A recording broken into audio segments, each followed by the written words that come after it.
Okay, we're going to keep the show moving right along. A very funny gal. Please give it up for Miss Maggie Turansky.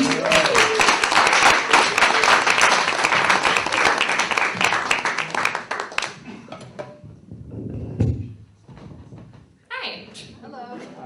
I'm Maggie Turansky. I don't really know how to start, so I'm gonna start. So I have this friend. Actually, I don't really know if she's my friend or not.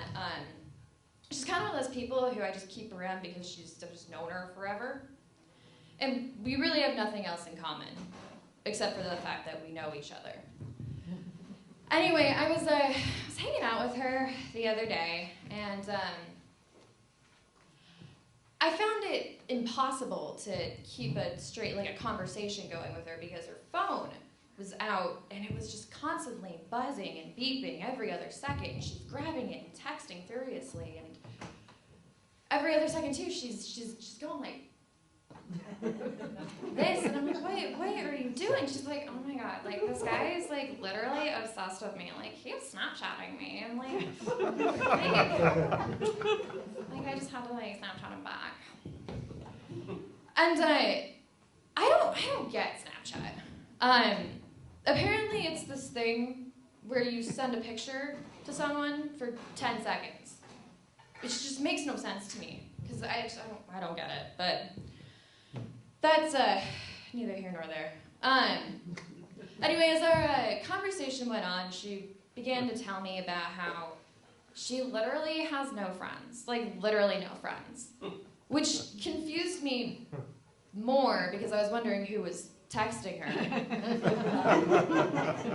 But I just sort of went with it. And also, like, I thought I was her friend. So, I don't know. But, we were talking some more, and I can't keep a straight train of thought with her, and she shows me this picture, and she's like, oh my god, look at these boots. I will literally die if I don't have these boots. And I look at them, and I'm like, okay, well, they're nice boots, but, like, you'll die? Like, literally? Like, you're literally going to die if you don't have these boots. But then, upon, like, further observation of the young people, I don't think they know what literally means.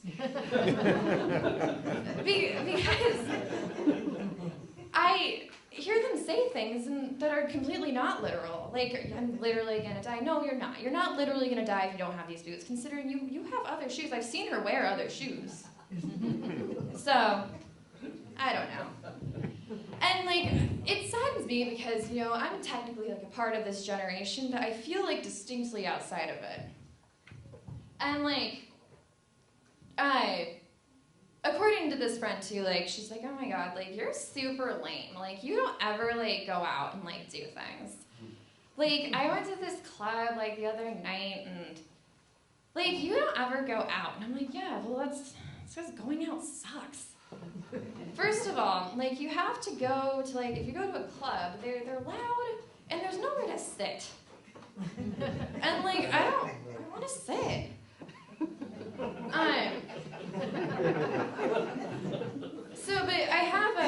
I have been making an effort to get out of the house more. And a couple weeks ago, my boyfriend and I decided that we were gonna go out to dinner with another couple, and we had a pleasant evening, and we were home by 9:30, and then I went to bed. And I was like, this is great. This is my kind of Saturday. And I stayed in for the rest of the weekend, and I had a great weekend. So the next week, we went out with the same couple. We went to a movie at 10:30 at night. At night. And it took a lot of convincing to get me to go to this movie, but we finally went, and the movie starts playing, and I promptly fell asleep.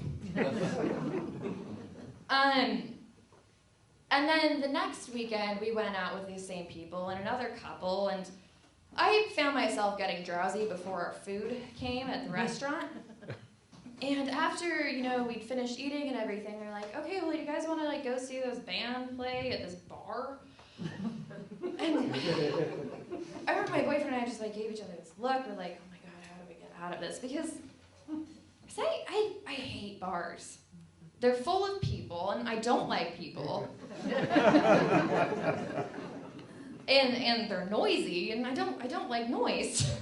I mean, I have like a particularly noisy neighbors, and I don't like them either, but they disturb my cats, and I'm not happy unless my cats are happy, so.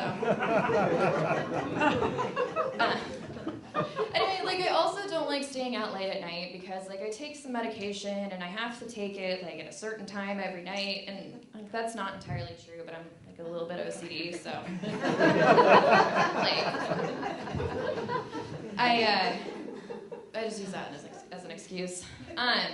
But I went through this kind of like panicky phase with this medication because I was worried that like I'd taken it, but then I'd forgotten to take it, so I took it again, and then I was gonna like overdose and die. So I got like one of those pill boxes that are like, you know, like Monday through Sunday. It's completely solved my problem because like I put them in there and I'm like, oh, there you go. But I got the idea from like a 92-year-old woman I take care of. Some great advice. And you know what? Like, what's also great? Like the place she lives. She lives in this home where they have like jewelry making classes and people make your meals and like you can just take an exercise class, which is walking slowly around a building. And I was thinking that, like, if I lived there, I could just sit in a chair and crochet all day.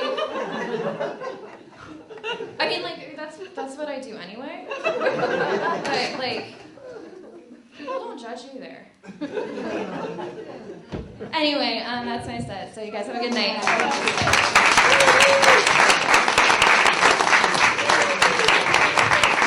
Maggie Turansky! Give it up for Maggie Turansky!